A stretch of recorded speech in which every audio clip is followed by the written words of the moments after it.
In this section, we study Stokes theorem, which is a higher dimensional generalization of Green's theorem. Like the fundamental theorem for line integrals and Green's theorem, both flux and circulation form, it's a generalization of the fundamental theorem of calculus, but in higher dimensions. Stokes' theorem is going to relate a vector surface integral or a surface integral over a vector field with some kind of surface S in space to a line integral around the boundary of S. We're going to find the widest part that completely contains our surface. And what we'll be able to do is switch from a surface integral over a vector field into a line integral around this boundary of the surface. Like the theorems before, Stokes' theorem can be used to integrate an integral over a geometric object, in this case, the surface S, to an integral over the boundary of S, that containing curve. In addition to allowing us to convert between line integrals and surface integrals, Stokes' theorem connects the concepts of curl and circulation. It has applications in fluid mechanics and electromagnetism, and it's important in deriving Faraday's law, which is an important result involving electric fields. We have several different learning objectives in this section. We need to explain the meaning of Stokes' theorem, use Stokes' theorem to evaluate a line integral, and then convert and use Stokes' theorem to calculate a surface integral over a vector field. Finally, we'll use Stokes' theorem to calculate the curl of a vector field. Let me share my screen with you and we can get started. Before we introduce the formal definition of Stokes' theorem, we want to first give the relationship between the orientation of the surface and the orientation of its boundary, the curve which contains the widest part of the surface, projected into some plane, generally the XY plane. We're going to start supposing that we have an oriented smooth surface with unit normal vector uppercase letter N. We're going to let the boundary of S be represented by a simple closed curve C. Simple means it doesn't intersect itself. Closed means it makes a loop back around to where it started. If we could walk around the surface along that curve so that our head points in the direction of the normal vector, not north, then the surface will always be on our left side. So for example, if you look at the image here, if I position myself walking along the curve C pictured in red, and I walk around it so that I'm tracing the curve C in the counterclockwise direction, then the solid shape, the surface itself, will always be on my left side. This gives us also another way of thinking about it.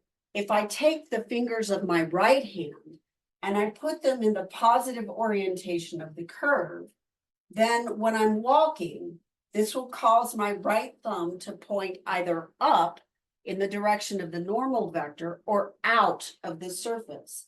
Again, the direction of the normal vector. So we need to relate the orientation of the surface with the orientation of the curve, because Stokes' theorem is going to allow us to convert between a vector line integral around a curve and a surface integral on a vector field on a surface. Let's go ahead and state formally Stokes' theorem. We're going to start with a surface S, which is at least piecewise smooth, and it has an orientation. We'll assume the orientation is up generally or out if it's a closed surface. It has a boundary that is a simple, closed, at least piecewise smooth curve C with the positive orientation counterclockwise. We're going to allow F to be a vector field. It has component functions that have continuous partial derivatives. Sounds like our conditions for Green's theorem, doesn't it? On an open region containing the surface. Then I can represent the vector line integral of f dot dr, the vector line integral differential, as a surface integral of the curl of the vector field, which is itself a vector field, dotted with the surface integral differential ds with the harpoon over it. Now we know that the definition of ds is a normal vector multiplied by the surface integral differential. If we can find a normal vector and dot it with the curl of f, we'll have our integrand for the surface integral. If we parameterize the surface, as we learned to do in the previous section, then we can use the parameterization of the surface, r as a function of u and v, to find such a normal vector by taking the cross product of its directional derivatives, the partial of the parameterization r with respect to u, and the parameterization of r with respect to v. When I cross them together, I get a vector that is normal to both, and that will be a normal vector to the surface at the point where I calculate. In other words, what I'm able to do is actually convert a vector line integral into a double integral over some kind of surface region with the dA differential. Now, Stokes' theorem says that we can calculate the flux of the curl of the vector field, or the surface integral on the curl of the vector field, by knowing only information about the values of the vector field along the boundary of the surface. Now, again, whatever your surface is, and let's suppose it's this, you're going to have to take the widest part of the surface and project that into the plane to find the curve C that completely contains it. So the orientation of this would change things. If I oriented it like this, then C could be the circular bottom, since it is wider than any other point on this particular object.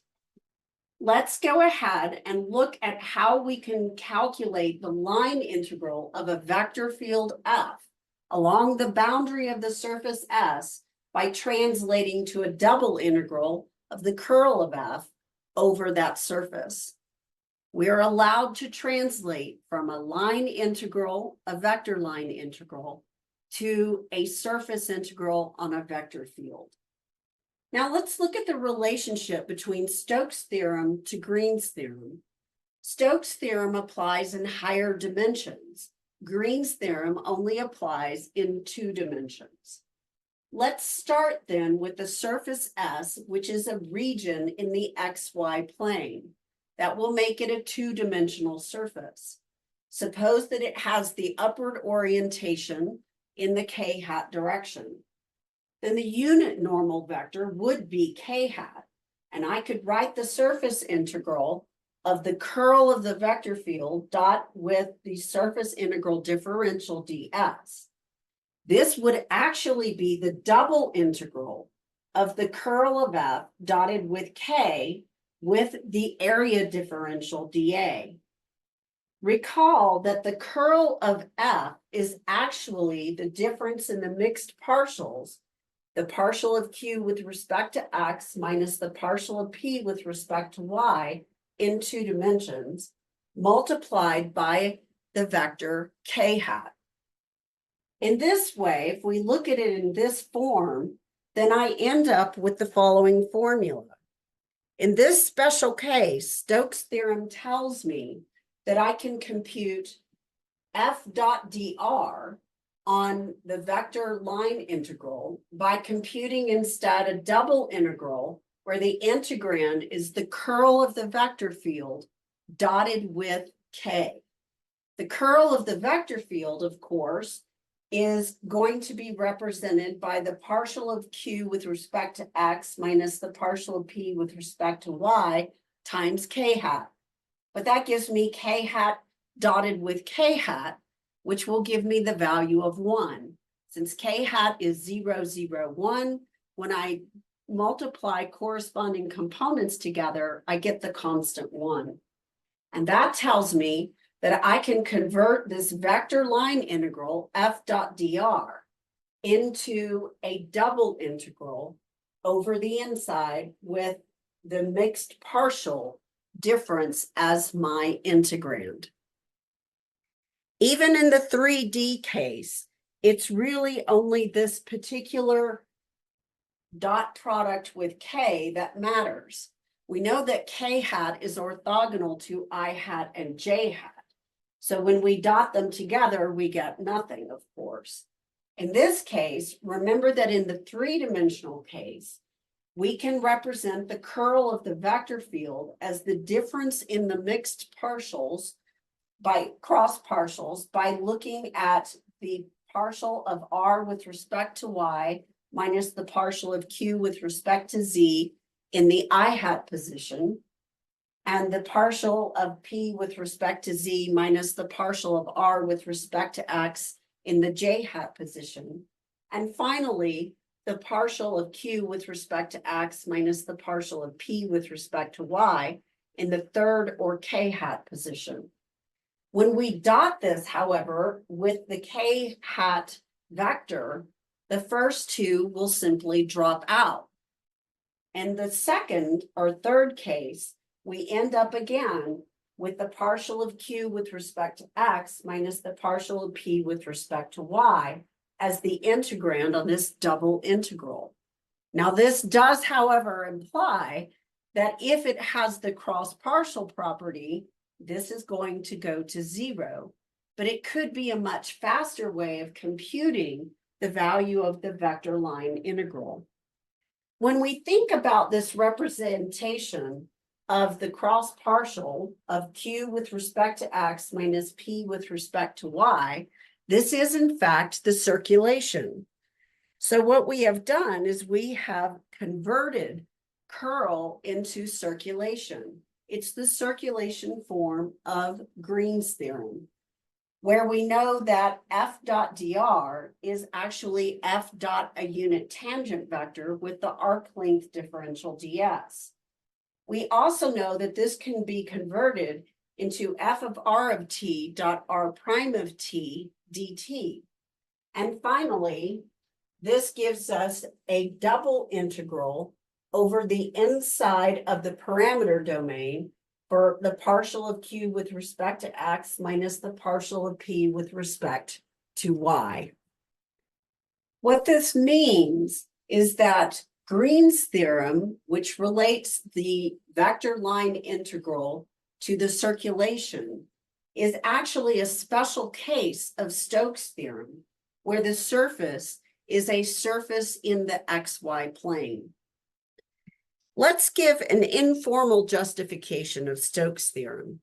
The actual proof is really, well, beyond us at this point, but we can give an informal justification for it. Stokes theorem will apply to surfaces that are in the xy plane or that exist in three-dimensional space. Unlike Green's theorem, it can handle a surface in 3D. Green's theorem, however, requires the surface to be in the plane. We're going to start with a piecewise smooth oriented surface, assuming the orientation is generally upward or outward, with a boundary that meets our four conditions: simple, closed, piecewise, smooth, and positive orientation. We're going to let f be a vector field with component functions that meet our conditions for Green's theorem, continuous partial derivatives, on an open region containing this surface. Now remember, the surface could either be the skin of a solid, in which case it could be, for example, the cardboard on a Kleenex box, the skin surrounding a solid shape, where if I fill the Kleenex box with concrete and let it set, I would have a solid cube. but the surface is the cardboard skin of it, the surrounding part. I could also have a two-dimensional surface that exists in three-dimensional space. This would be something more like a hyperbolic paraboloid, where it's got length and width, but no depth or height. So we have different types of surfaces, ones that are closed and produce a solid, and ones that are not closed. We're going to take this surface and we're going to partition it into little pieces, which we can approximate with squares or rectangles. Now, as you know, this is the calculus thing to do. Chop things up into tiny pieces. Then we're going to allow the area of each piece to go to 0. When we think about it, we can take a surface, in this case, what appears to be more of a non-closed surface, curving in three-dimensional space, and we can slice it in two directions to create small squares. If we take as many of these as we can get, allowing the number to go to infinity, then the partitions will go to 0, meaning that the area of each individual square will go to 0. This creates a sort of patchwork quilt effect on the surface. Within each tiny little square, we're going to take a point, and we can call it piece of ij, and we're going to pick this point, and suppose that I pick this one right here, and that becomes my piece of ij, the point in the ijth square. I can, because this square is so small, I can compute a parameterization of this surface and find the directional derivatives to produce a tangent plane at this point, scaled by the change in the partitions, that will approximate this curving square with a small parallelogram spanned by the directional derivatives. These will actually be on the tangent plane to this curving surface at the point piece of ij. We can use the tangent plane at that point to approximate the value of the area of the curving surface. Now, because they are, however, on the tangent plane, then they're two-dimensional. And if they're two-dimensional, I can use Green's theorem.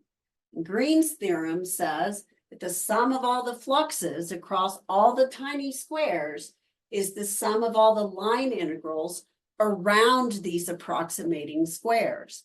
In a sense, you could sort of visualize a surface that is somewhat represented by, say, a soccer ball, where you've got the stitching on each side, but each one of those shapes itself would be a tangent plane, completely flat. However, and square instead of, what are they, octagonal, hexagonal, I'm not sure. Note, however, that on squares that touch each other on contiguous sides, the connecting sides have line integrals with opposite orientations. So we've got these fitting together, and of course they're fitting together at an angle because our surface is curved. But however, notice when I've got square E, which is right next to square F, they share this side. This side is the same.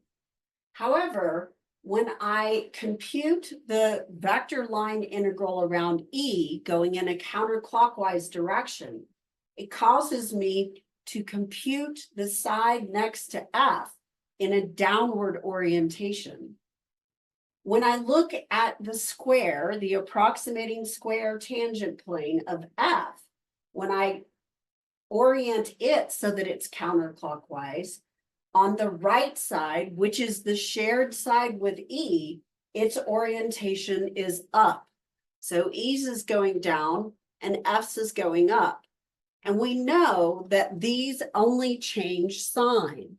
And because they have the same magnitude, but opposite signs, they cancel out. This means that if I have this combination here with no space between E and G, F and E, E and H, and I and E, where they're sharing these sides as if it looked more like this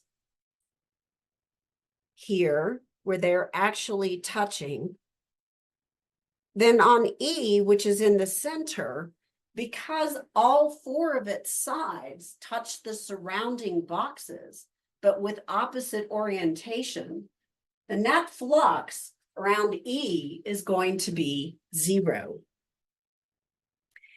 In a sense, the only ones that are going to affect the net flux across the entire surface are going to be the ones that don't cancel out. All interior sides will cancel. The only ones that won't will be the ones that align with the boundary of the surface, this farthest part of the surface.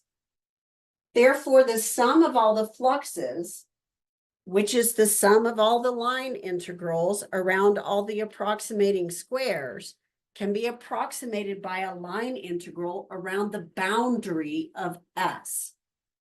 In the limit, as the areas of the approximating squares go to 0, this approximation gets arbitrarily close to the flux over the surface, where the flux over the surface is the surface integral on the vector space.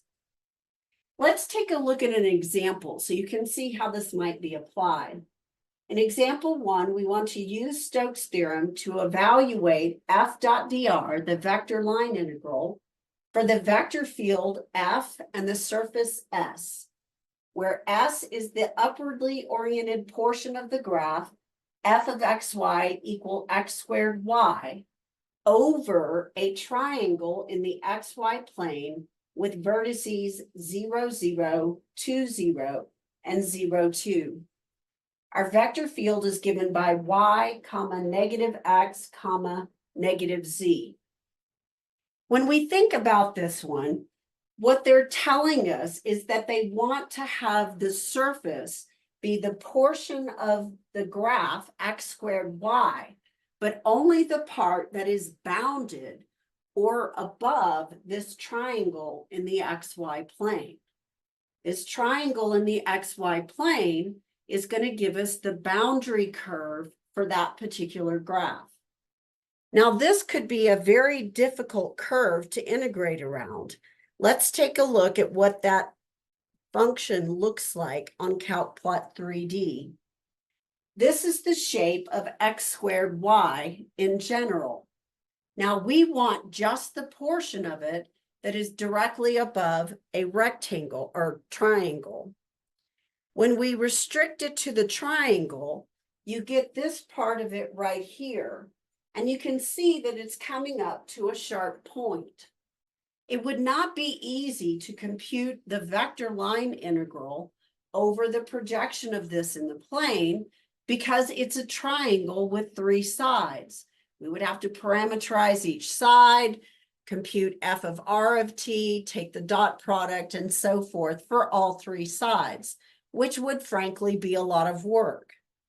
What we can do instead is we can compute a surface integral. Now you can see the vector field here.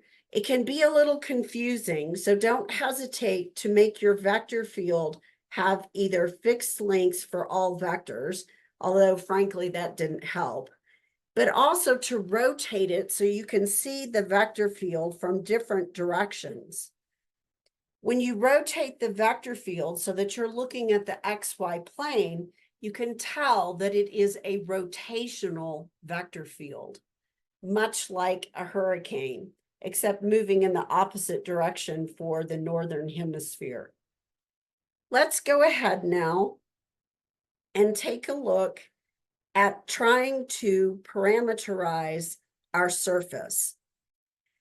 What we want to do is use Stokes' theorem to compute the vector line integral by instead computing the surface integral on this restricting boundary given by the triangle in the plane.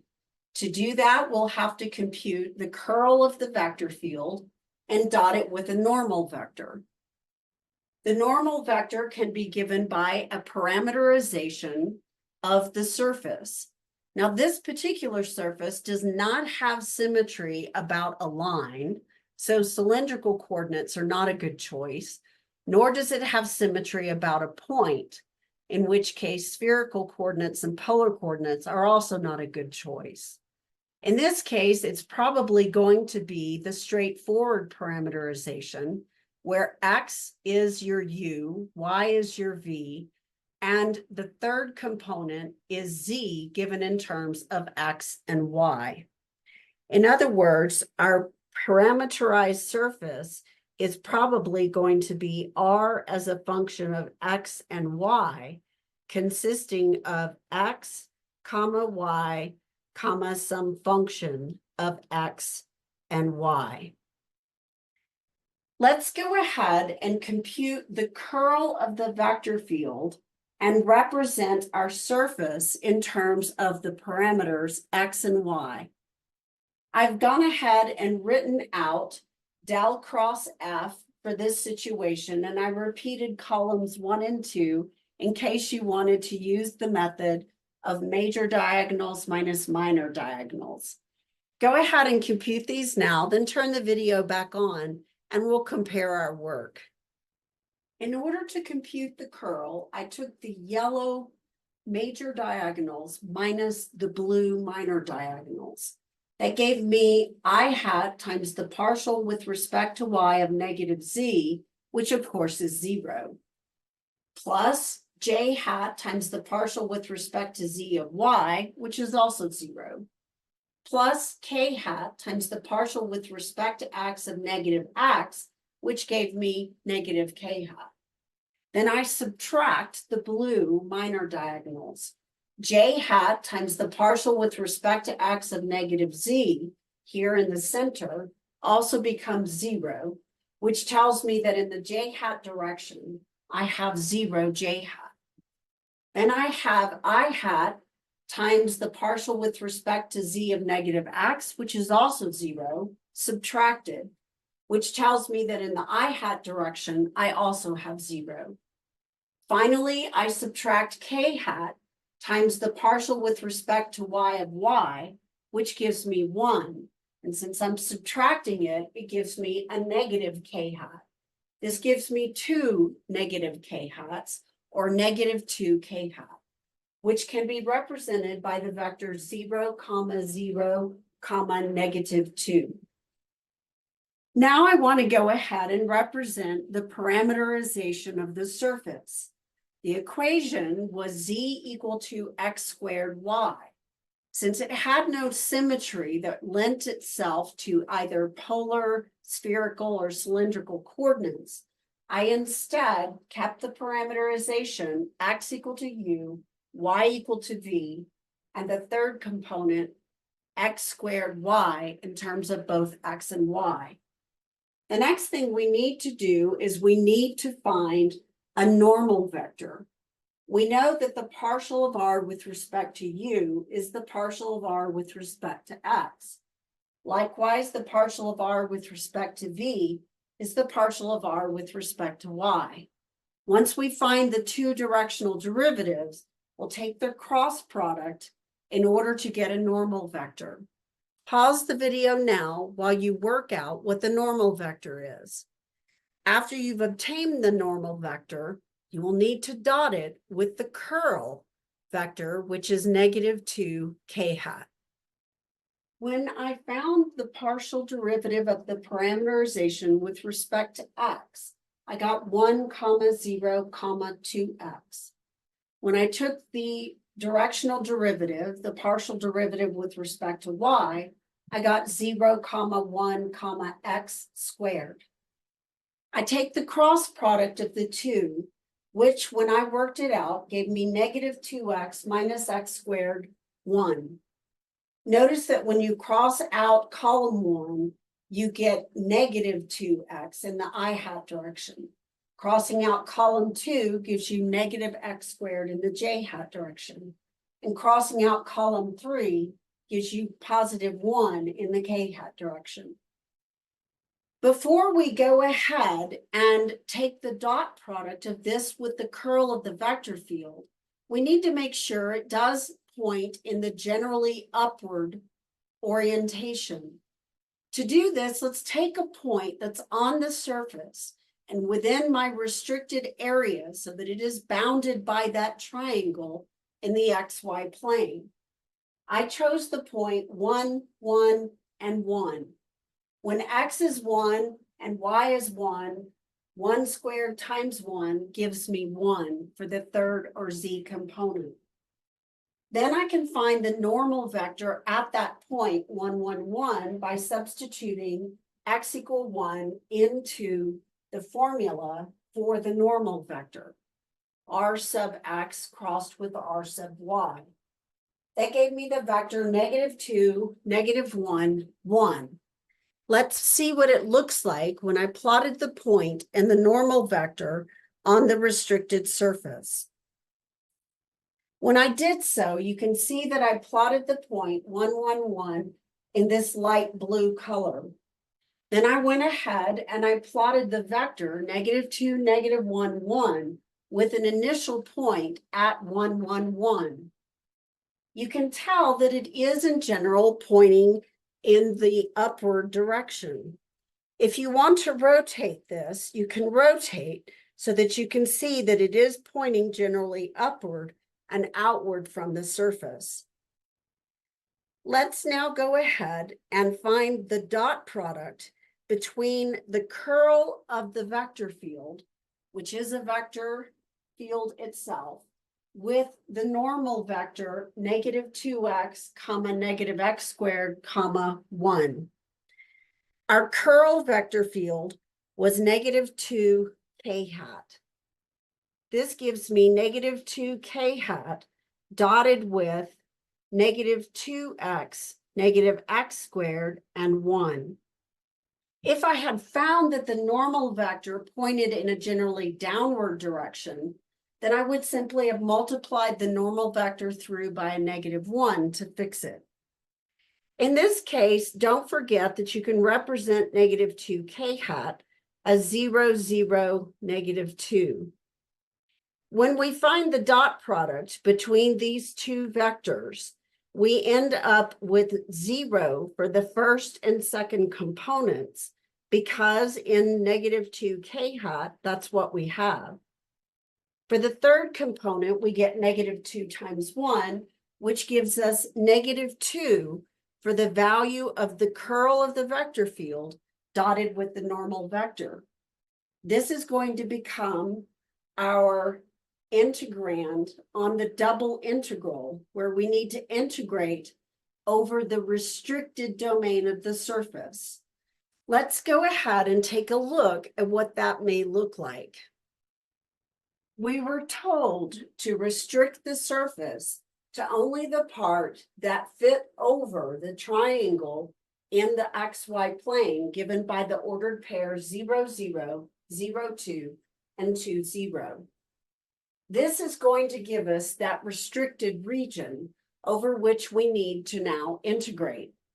We know that we can find the parameter domain, which in this case is given by X and Y, by looking at the values that limit X and Y on this restricted part of the XY plane. If we write an equation for the slanted line that connects 0, 2, and 2, 0, we get Y equal -x plus 2. So Y will vary from Y equal to 0 to Y equal -x plus 2. X on the outside varies from 0 to 2. This gives us the limits of integration in the double integral that we'll need to evaluate to find the line integral of this particular surface.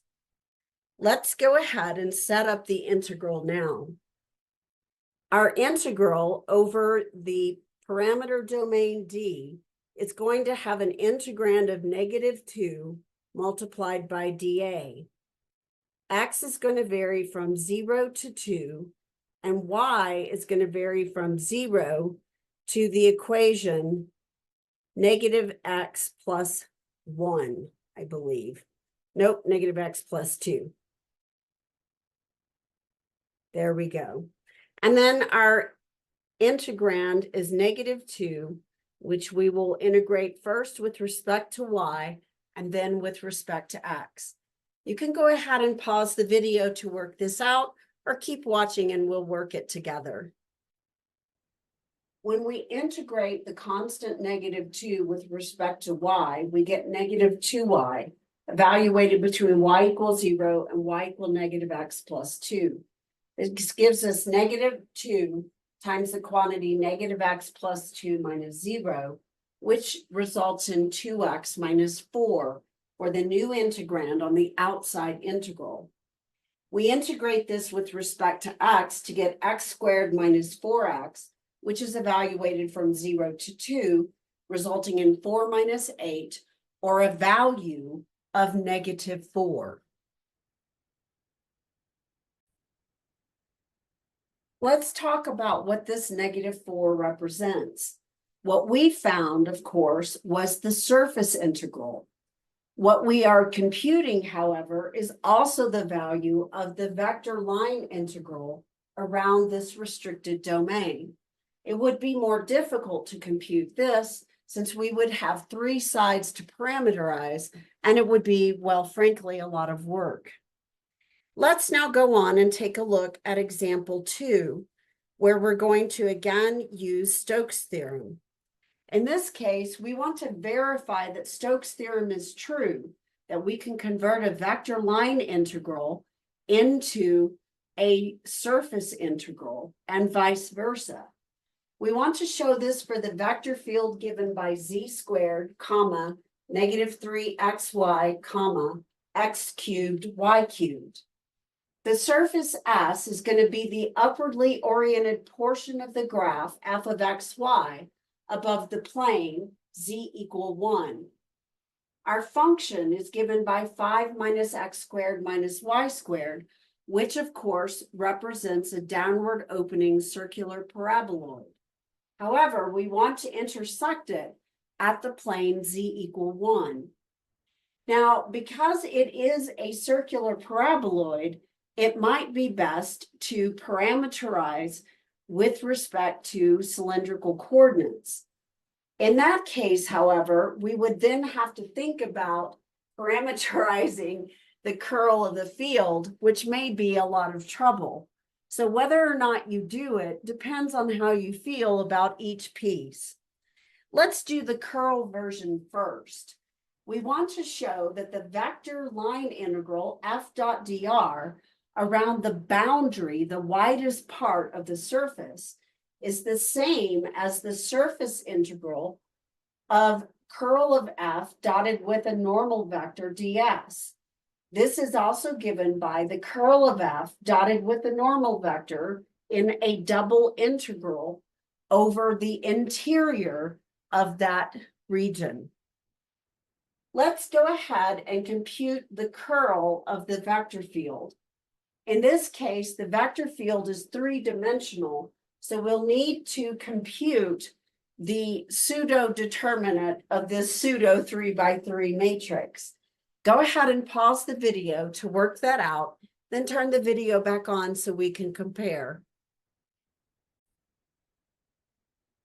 When computing the curl of f, recall that you will mark out column 1 and row 1, and then multiply by I hat. The partial with respect to y of x cubed, y cubed gives us 3x cubed y squared, minus the partial with respect to z of z squared, minus the partial with respect to z of negative 3xy, which is 0. So we get 3x cubed y squared in the I hat direction. Then again, cross out row 1 and column 2 and multiply j hat by a negative since it's in the first row, second column, which is an odd position. Then I have the partial of x with respect to x of x cubed, y cubed, minus the partial with respect to z of z squared. This is in turn going to give me 3x squared y cubed minus 2z. But when I distribute the negative, I'll get negative 3x squared y cubed plus 2z in the j hat direction. Finally, we mark out column 3 in row 1 and multiply by k hat, the partial with respect to x of negative 3xy, which is negative 3y, minus the partial with respect to y of z squared, which is 0. This gives us minus 3y in the k hat direction.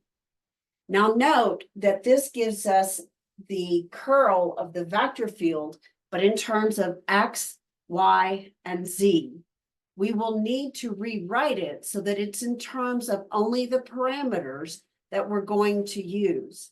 Let's go ahead now and select the parameters that we're going to use. The shape that we have is a paraboloid opening down with a maximum value at z equal 5. It's intersecting the plane where x equals 1.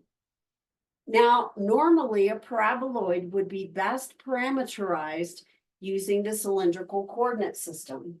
However, in this particular case, because we have such a complicated curl, trying to represent this in terms of the cylindrical coordinates may be quite difficult.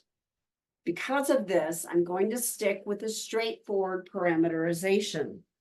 The parameterization I'm going to use is simply going to be x, y, and some function of x and y.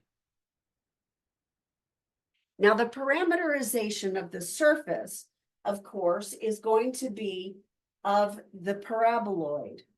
When I look at the paraboloid, how can I represent its parameterization? This is going to give me the parameterization of x, y, and 5 minus xy squared, x squared minus y squared, my bad. So this is the new parameterization that I'm going to work with.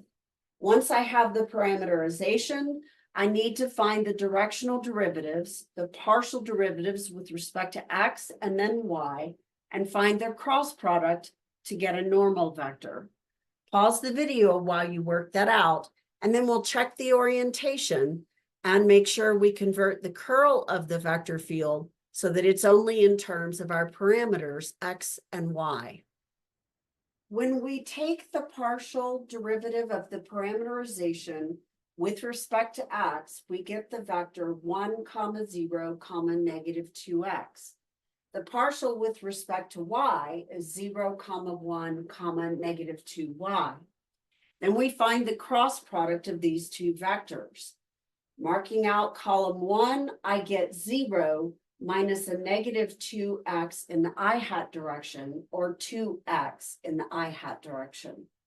Marking out column 2, I get a negative j hat multiplied by a negative 2y, which gives me 2y in the j hat direction. Marking out column 3 gives me positive 1 in the k hat direction. The formula for a normal vector is 2x, 2y, 1. I need to ensure, however, that it is pointing out of my surface in a generally upward fashion. My surface is basically a downward opening paraboloid, so I need the unit vector to point somehow, normal vector to point somehow up. I went ahead and chose the top point on the paraboloid where x equals 0, y equals 0, but z equals 5. Then I computed the normal vector at this point. The normal vector at this point, when I use the formula, gives me 0, 0, 1. When I go ahead and look out here on the graph on CalcPlot 3D, I plotted the point in blue at the top, and then I drew the normal vector beginning at that initial point. Notice it points in the k hat direction, which is up and out of the surface. This is the correct formula to use for the normal vector. Notice that we could also have found the formula for the normal vector using the formula that we developed in the last video on section 6.6 when we were discussing a straightforward parameterization where x is u and y is v.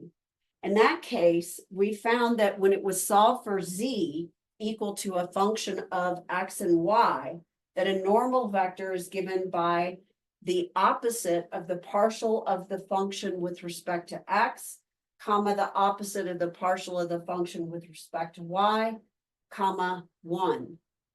In this case, since our equation is 5 minus x squared minus y squared, the partial with respect to x is negative 2x, and its opposite gives us 2x. The partial with respect to y gives us negative 2y, and its opposite gives us positive 2y. And then 1 remains 1. Again, you could have gotten it using either method. Both would be acceptable. Now we want to make sure that the curl of the vector field is represented only in terms of x and y before we compute the dot product. Go ahead and represent the curl of the vector field, substituting what z is equal to in terms of x and y into the formula for the curl. To write the curl in terms of only the parameters x and y, we need to replace the 2z with the representation of the surface, which is 5 minus x squared minus y squared. This gives us a rather long expression for the curl of the vector field. And this is what we need to dot with the normal vector given by 2x, comma, 2y, comma, 1. I went ahead and color-coded each section so that you know which components to multiply together and add up. Go ahead and pause the video while you work this out, and then turn the video back on, and we'll compare our results. When I complete the dot product, I'm left with 6x to the 4th y squared minus 6x squared y to the 4th plus 20y minus 4x squared y minus 4y cubed minus 3y. I only have two like terms, 20y minus 3y, which can combine to give me positive 17y. Now that we have computed the integrand for this surface, let's go ahead and figure out what is the restrictions on the parameter domain. The parameter domain is going to be the widest part of the surface projected into the plane. Since our parameters are x and y, we can take the values of x and y in the plane in order to find the restrictions on the parameter domain. If you remember, our shape over here is the paraboloid opening down 5 minus x squared minus y squared, where it intersects the plane x equal 1. The widest part of this shape is given by that circle where it hits the plane z equal 1. When we find our equation, we're going to allow z to be 1 and set it equal to 5 minus x squared minus y squared so that we can find the equation for this red circle, which is the widest part of our surface.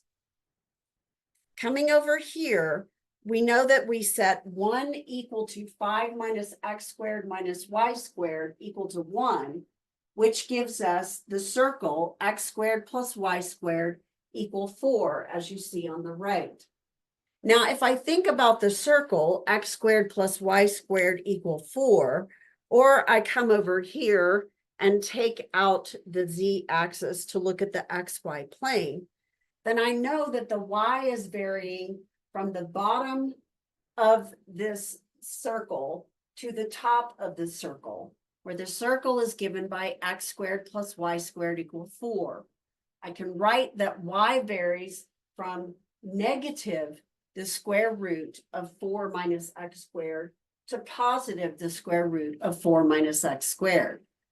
X, on the other hand, is going to vary from -2 to 2, since this is a circle of radius 4. You can also use symmetry to exploit, in this case, to help you evaluate the integral. Let's go ahead and set it up now. I've gone ahead and set up the integral where x varies from -2 to 2 and y from negative square root of 4 minus x squared to positive 4 minus x squared under the radical of 6x to the fourth y squared minus 6x squared y to the fourth plus 17y minus 4x squared y minus 4y cubed, integrated first with respect to y and then with respect to x. Go ahead and pause the video again to work out the value of this integral. I chose to go ahead and use symmetry to help me simplify the inner integral, but I did not use symmetry to simplify the outer integral for a reason that will become clear in a moment. This gives me 2 times the integral from y equals 0 to y equal the positive square root of 4 minus x squared. I need to integrate all of this that's in my integrand with respect to y, which gives me 2x to the fourth y cubed minus 6/5 x squared y to the fifth plus 17 halves y squared minus 2x squared y squared minus y to the fourth. Now I evaluate between y equals 0 to y equal the positive square root of 4 minus x squared. When I'm done, I get the portion you see here in red, and I chose to leave 4 minus x squared as a group and raise it to the appropriate power. It's an advantage to have the lower limit of integration be 0, because then I know that every term that has y, which is every term, is going to go to 0. This gives me 2x to the fourth times the quantity 4 minus x squared raised to the 3 halves, minus 6/5 x squared times the quantity 4 minus x squared raised to the 5 halves, plus 17 halves times the quantity 4 minus x squared, minus 2x squared times the quantity 4 minus x squared, minus the quantity 4 minus x squared, all squared. Now this looks pretty horrific, and frankly it is. However, I left the integration for the outside to go between -2 and 2 because it is symmetric across the origin. And if this turns out to be a function of a certain type, then it may all go away. I make the substitution here for the quantity 4 minus x squared now equal to u. I compute the derivative of u with respect to x as -2x and move the differential dx to that side. To change the limits of integration, when x equals -2, u equals 4 minus -2 squared, which gives 4 minus 4, or 0. When x is equal to 2, u is equal to 4 minus 2 squared, which is also 4 minus 4, which gives me 0. So when I change in order to integrate with respect to u, my limits of integration go from 0 to 0, which means that I'm going to get 0 for the value of the integral. And this gives me a shortcut to the very end. If I had doubled the outside and gone from 0 to 2, I would have had to evaluate the integral at each of these. And again, you know that it's going to have this behavior because it is symmetric. Now that we've computed working this particular problem by using the curl version of Stokes' theorem, we want to rework it by using the line integral version of Stokes' theorem. We computed the surface integral on the vector field by computing the curl of f, dotting it with a normal vector, and evaluating on the parameter domain after we parameterize the surface. Now we want to compute the same value, but we want to use the parameterization f dot dr on the curve, which is the boundary for the widest part of our surface. But the widest part of our surface is given by this circle, where it intersects the plane where z equals 1. This gives us that equation of x squared plus y squared equals 4. Since we have the equation that x squared plus y squared equals 4, this is going to be the curve around which we're going to evaluate the vector line integral. We'll need to parameterize the curve, represent the vector field in terms of the parameterization, find a tangent vector, which will be r prime of t, and multiply them together, taking the dot product, in order to compute the vector line integral. Go ahead and parameterize the circle of radius 2 centered at the origin at this point. Then compute f of r of t, where f is z squared, comma, negative 3xy, comma, x cubed, y cubed. Finally, you want to compute a tangent vector by taking the derivative of the parameterization. And then you will dot it together with the parameterization of the vector field. Go ahead and compute all of this and then turn the video back on and we'll complete the work together. To parameterize the circle, we take the parameterization 2 cosine t in the I hat position, 2 sine t in the j hat position, and 1 in the k hat position to make note that this is the circle in the plane where z is equal to 1. The parameter t is going to vary from 0 to 2 pi so that we go all the way around the circle. Then I need to parameterize the vector field by writing it in terms of the parameterization.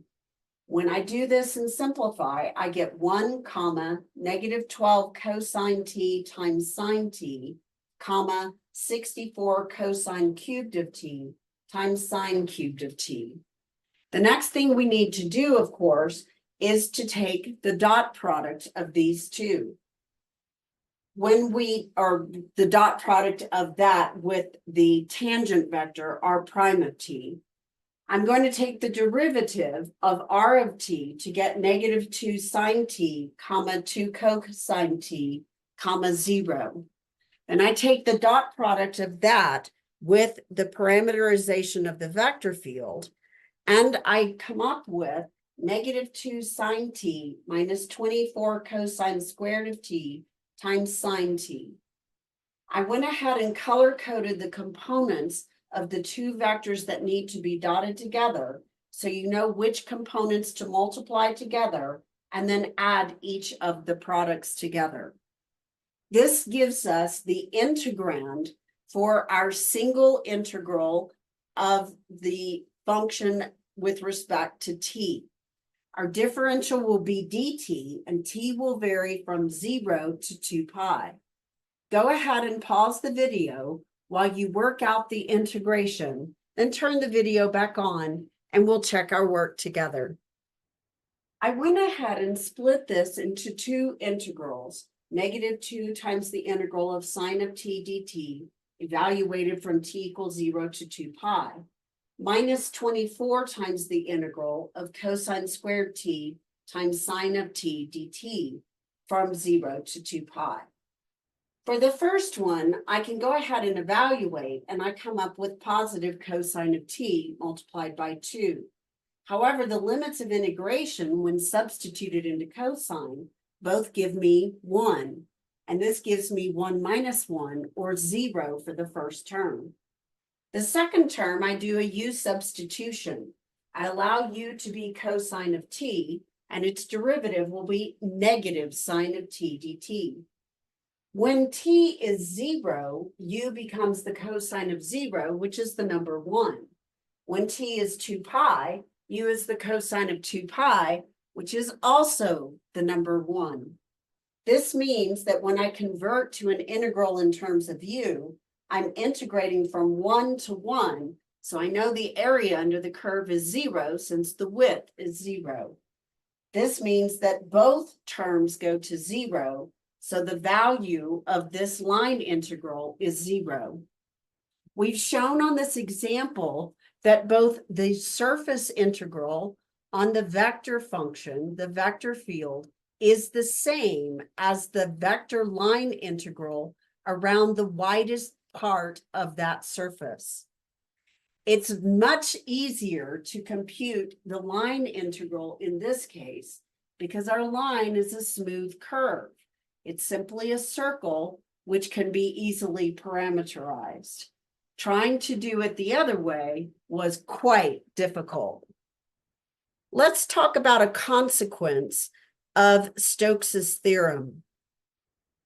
Let's suppose that you have some kind of smooth surface, S1, with a boundary curve given by C. We can pretend, for example, that C is a circle of radius 2 again. Suppose there's a different smooth surface, S sub 2, with the same orientation, upward or outward, such that S1 and S2 are both bounded by the same curve, say this circle of radius 2. Because both of them in their surface integral forms have to be equal to the vector line integral around the same curve, then it must be the case that their surface integrals give us the same value. And what this tells us is that it is independent of the actual surface, that it only depends upon the boundary around the surface. That means that I could take something that's very lumpy but smooth with a boundary of, say, x squared plus y squared equal 4, and instead of computing it on that bumpy, awful surface, I could instead just take a paraboloid that produces the same boundary curve, x squared plus y squared equal 4, and I could compute the surface integral on the easier surface instead. Or I could do the vector line integral on the circle itself. When we use Stokes' theorem, we want to do the one that seems to be less work or is easier for us to compute. Easier does not mean easy. If the surface is difficult to parameterize or has lots of ups and downs and curves to it, then you're probably better off to convert to a vector line integral around the widest part of that surface, that boundary curve, C. If, on the other hand, you need to evaluate a vector line integral, but your curve C is a piecewise smooth curve with lots of different pieces, so that you'd have to parameterize each piece separately, then you may want to instead convert it into a surface integral over the vector field. In that case, you would take the curl of the vector field and dot it with a normal vector and use that for the integrand of the surface integral, and then parameterize as a double integral and compute it with respect to the parameter domain's restrictions. Now, this means that as long as you can do this, you can find an easier way to compute the two. So again, what we found is that it doesn't matter so much what surface we have, as long as it has the same boundary curve. We want to take a look at the following problem, which does have what I would call a rather bumpy, difficult to parameterize surface. In this case, it kind of looks like a piece of candy in a wrapper, where you've got a bulbous part in the center and a bulbous part on the right, and sort of an open bulbous part on the left. Now, the question is, if you have this shape, do I have to use this shape? And the answer is no. The widest part of this particular surface turns out to be a circle of radius 1 in the YZ plane. I could take any other shape that also has a boundary of this circle, radius 1 in the YZ plane, and I could use that surface instead to compute the surface integral on the vector field. Let's take a look at an example of a different surface with the same boundary curve. Because I know that the bounding curve that encircles the surface is in the YZ plane, a circle of radius 1, I can go ahead and write this as x equal 1 minus y squared minus z squared. So that in the plane, the YZ plane where x is 0, I get the circle y squared plus z squared equals 1. Then I want to graph the plane right there in the YZ plane, which is the equation x equals 0. If I want to trace this clockwise rather than counterclockwise, I can parameterize that curve there as x equals 0, y equal cosine t, and z equal negative sine t.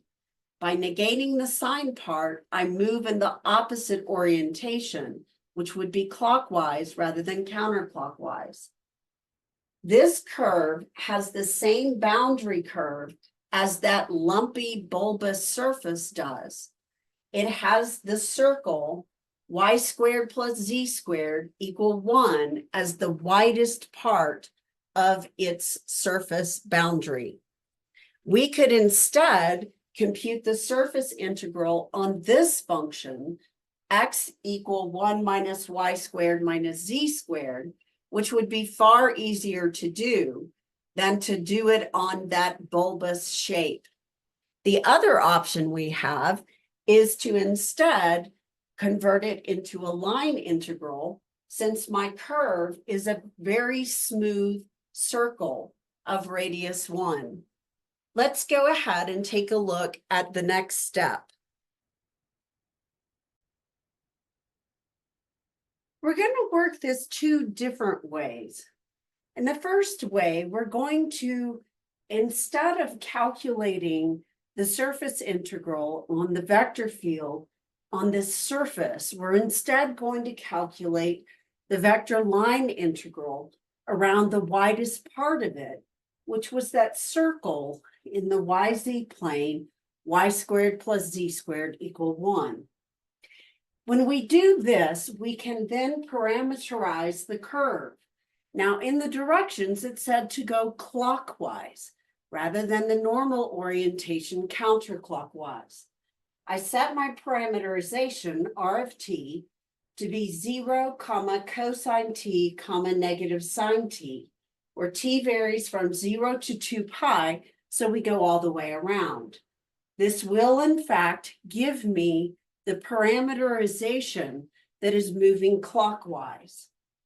I can compute r prime of t as 0, negative sine t, negative cosine of t.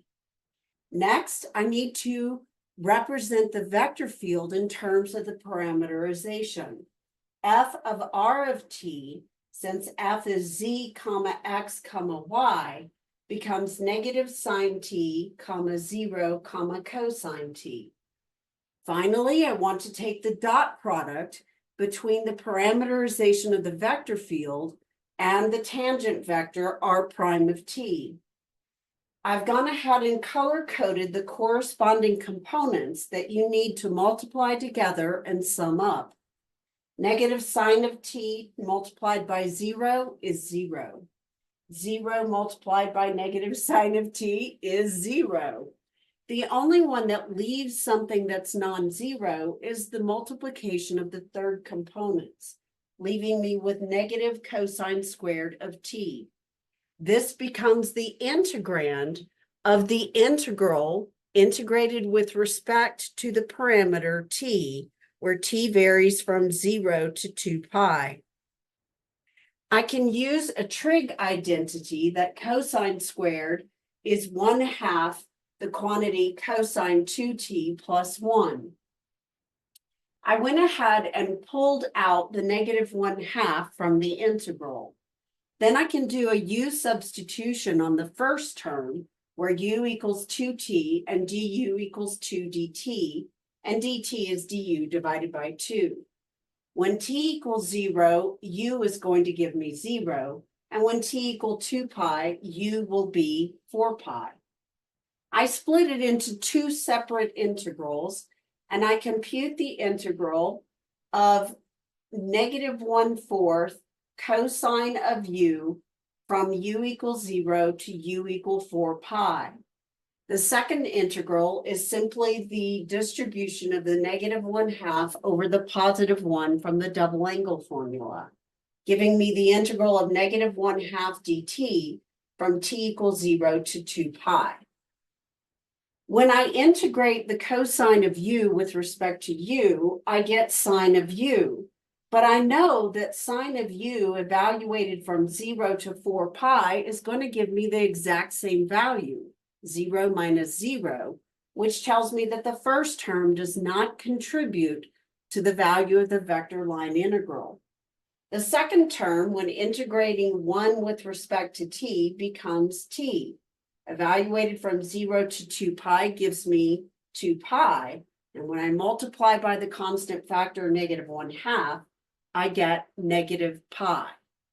In other words, the surface integral on this lumpy, bumpy surface on the vector field is going to give me a value of negative pi. Now, the second method is not one that I would have expected my students to necessarily go to, because the best way to solve this one is using the vector line integral, since the parameterization, it results in only a single curve. However, notice that we don't even have a representation for this surface at all. But I did create a totally different surface that has the same boundary curve, which is that circle y squared plus z squared equal 1 in the YZ plane. Can I integrate the surface integral on the vector field using a totally different surface? And the answer is yes, as long as they have the same boundary curve. I use the surface x equal 1 minus y squared minus z squared, which was that parabola. Let's see if I can find it again, which was that paraboloid, which is symmetric about the x-axis and intersects the YZ plane at the circle y squared plus z squared equals 1. When I look at this one, I can parameterize the surface. Since it is a paraboloid and it has symmetry, I can parameterize the y value as u cosine v and the z value as u sine v.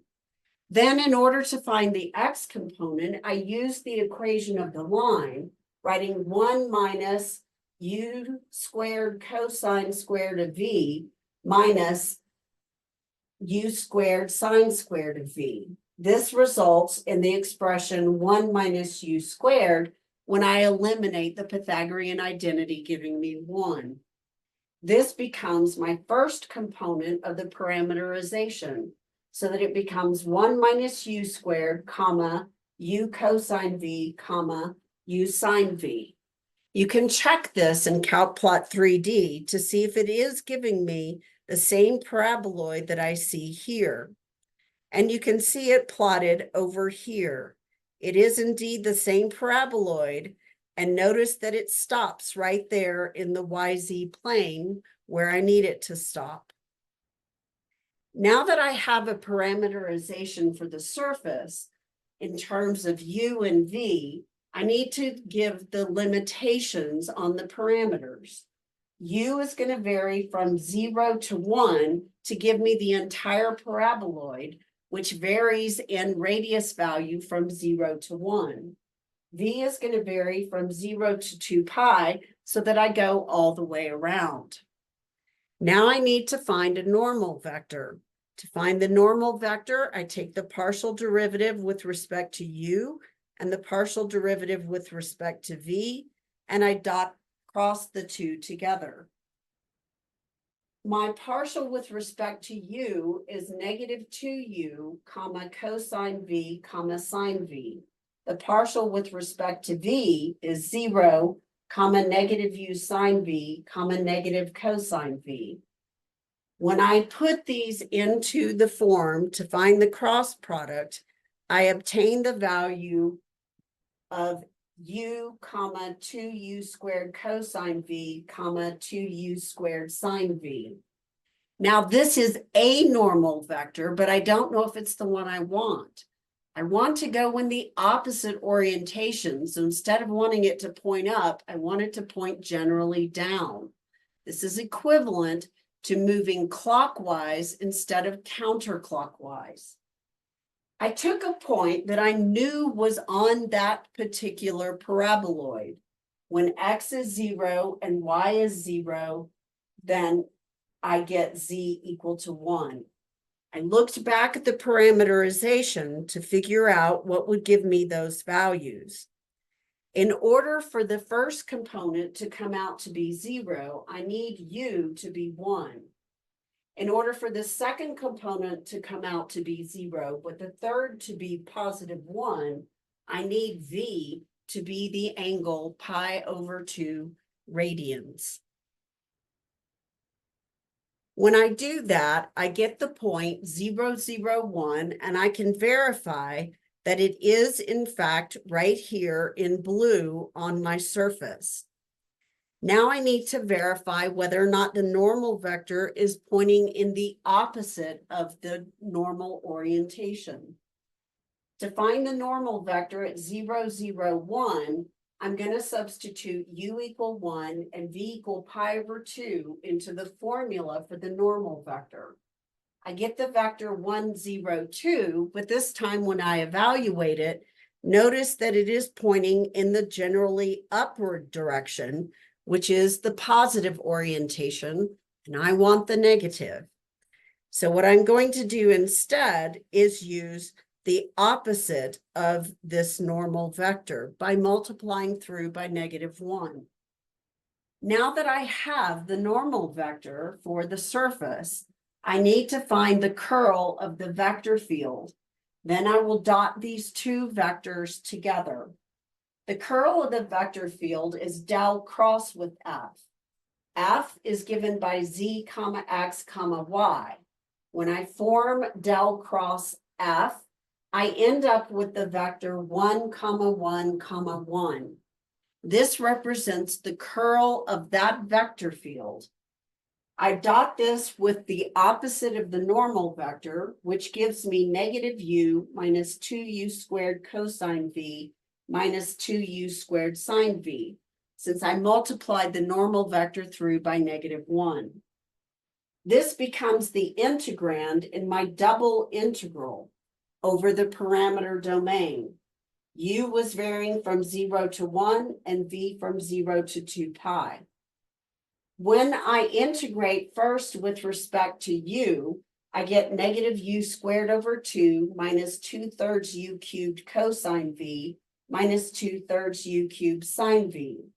I evaluate between u equals 0 and 1, and I get -1/2 minus 2/3 cosine v minus 2/3 sine of v. The next thing that I want to do, of course, is integrate this with respect to v. When I integrate with respect to v, I get -1/2 v minus 2/3 sine of v, since the integral of cosine is sine, plus 2/3 cosine v, since the integral of minus sine is positive cosine. However, since I've got sine here, if I evaluate between 0 and 2 pi, I get the same value twice. When I subtract, it's going to go to 0. I have the same issue when I have cosine v. Cosine of 0 is 1, and cosine of 2 pi is also 1. 1 minus 1 gives me 0. The only part remaining is the -1/2 v. Then I evaluate between 0 and 2 pi, which gives me -1/2 multiplied by 2 pi, which again gives me negative pi. What we've discovered is that the value of the surface integral on the vector field is independent on the surface that is used. It only depends upon the boundary curve about the widest part of it. Let's now move on to example 4 where we want to use Stokes theorem to calculate the line integral f dot dr, where f is the vector field z comma x comma y, and c is oriented again clockwise, which is backwards, and is the boundary of a triangle with vertices 0, 0, 1, 3, 0, -2, and 0, 1, 2. In order to compute this, let's go ahead and look at the points in three-dimensional space.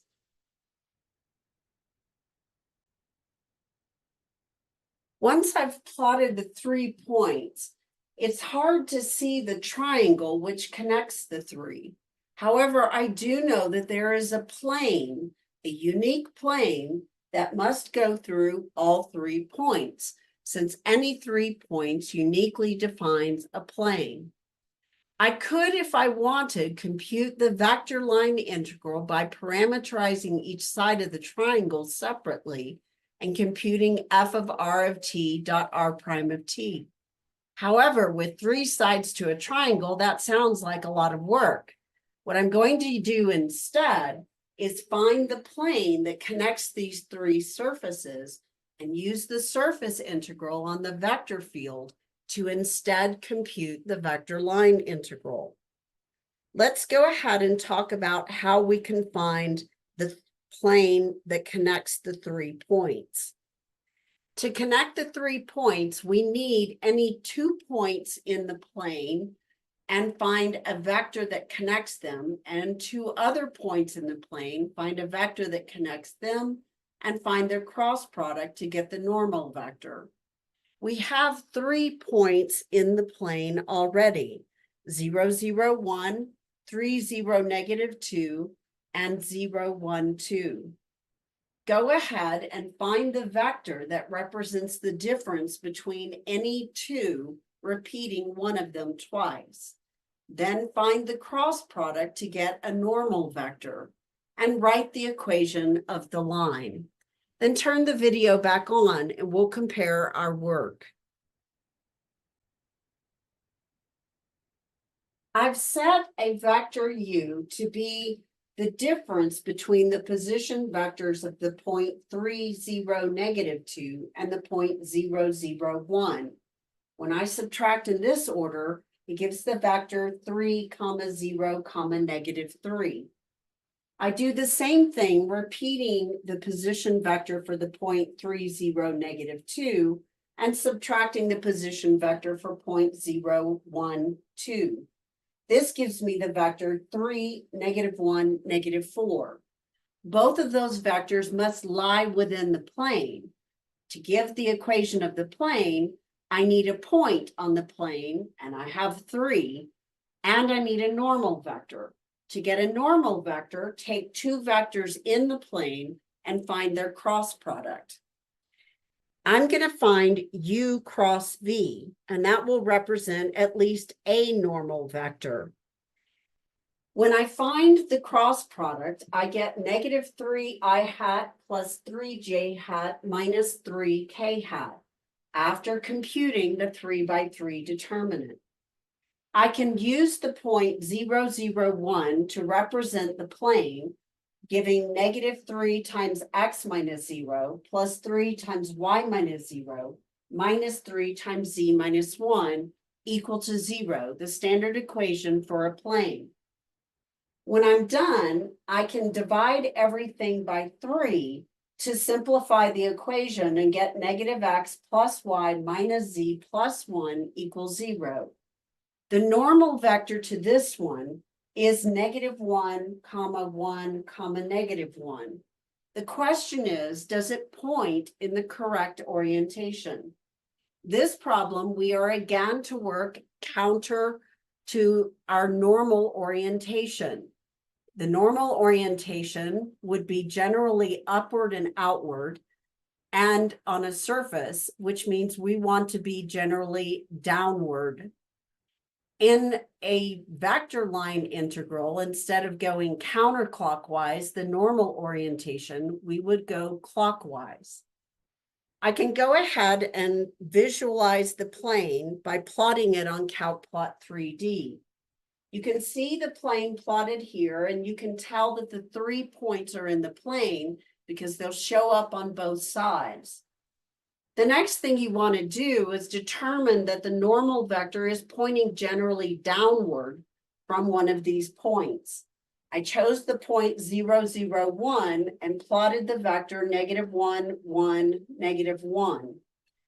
I can't see it pointing up, so it must be on the opposite side. And if I rotate it and plot the vector, you can see that it is in fact pointing generally downward. That's the negative orientation, but the one I want for this particular problem. Now that I have this normal vector, I need to find the curl of the vector field so that I can take their dot product. The vector field in this case is given by z, x, y. Now we need to compute the curl of the vector field and then dot it with our normal vector, which we found to be -1, 1, -1. Go ahead and compute the curl of the vector field, then dot it with the normal vector to find your integrand.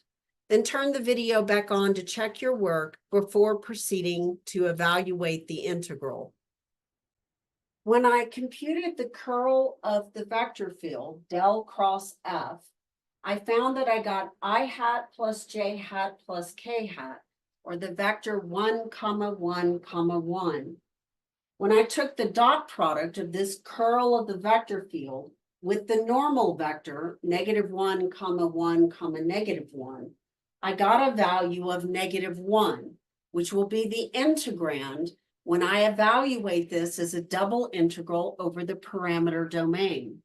Our question is, however, what is the parameter domain and how do we find it? Again, we are looking at a triangle on this slanted plane. We need to see what it looks like when we project it down into the XY plane. Let's go ahead and graph a region which has the plane as its top and restricts it to being in the XY plane. Take the 3 points that you are given that form the triangle on the slanted plane and project their value into the XY plane. 0, 0, 1 projects on top of the origin in the XY plane, 0, 0. The point 3, 0, -2 projects down onto the point 3, 0 on the x-axis. And the point 0, 1, 2 projects onto 0, 1 on the y-axis. Let's take a look at the 3 points projected into the XY plane. We can see on this that y varies from 0 to this slanted line connecting 0, 1 and 3, 0. We can also tell that x varies from 0 to 3. To find the equation of the slanted line, you can go ahead and compute the slope, and it has a y-intercept of 1. This must be the line y equal -1/3 x plus 1. Now that we have the parameter domain, we can write down their limitations. We know that x is going to vary between 0 and 3, and we've just found that y varies between 0 and the line -1/3 x plus 1. Now we'll be able to plot a region to be sure that we've got the correct location. Let's take a look at the region I've already plotted here. In this case, I have plotted the plane, the slanted plane, as my surface, and I'm making sure to restrict it to being between x from 0 to 3 and y from 0 to the equation -1/3 x plus 1. You can see the restrictions up here on the left. The top in the XY plane is the line -1/3 x plus 1, and the bottom is the x-axis, y equals 0. I have x varying from 0 to 3, and the top is given by the plane 1 minus x plus y. This is solved, of course, for z. The bottom, of course, is given by 0. When I do this, I get the two parts that are projecting into the xy plane. And when I look at it, I can see that indeed it is giving me, in a sense, the plane that I'm looking for. The triangle connecting 0, 0, 0, 1, and 3, 0. Now that I have limits on the parameter domain, and I have the curl of the vector field dotted with the normal vector, I'm ready to integrate. Set up the integral, complete the integration, then turn the video back on, and we'll compare our results. We set up our integral with the integrand of -1 and integrate with respect to y from y equals 0 to y equal -1/3 x plus 1, and then with respect to x from x equals 0 to 3. When we integrate -1 with respect to y, we get -1y. And when we evaluate at the limits of integration, it simplifies to 1/3 x minus 1. This becomes the integrand for the outer integral with respect to x. This gives me 1/3 x squared divided by 2, or x squared divided by 6, minus x. I evaluate from 0 to 3 and get 9/6 minus 3, or 3/2 minus 3, which gives me a -3/2 for the value of this surface integral. That means, of course, that the value of the vector line integral is also -3/2 when traced in the counterclockwise, or rather clockwise position. If I wanted counterclockwise, I could multiply the result by a -1 to get 3/2. In this case, however, we were told to orient the curve clockwise. You can do the integration using either the vector line integral or the surface integral, depending on whether or not your boundary curve is piecewise smooth. That's generally the best recommendation that I have. If it contains multiple pieces, then I would instead use the surface integral. Let's take a look at our last example, which is example 5. In example 5, we want to use Stokes' theorem to evaluate the surface integral of a vector field, the curl of f dot ds, where f is given by y comma -x comma x cubed y. Our surface S is given by the portion of the sphere with radius 4 that corresponds to z greater than equal to 0, which means it lies on or above the xy plane with our normal upwards orientation.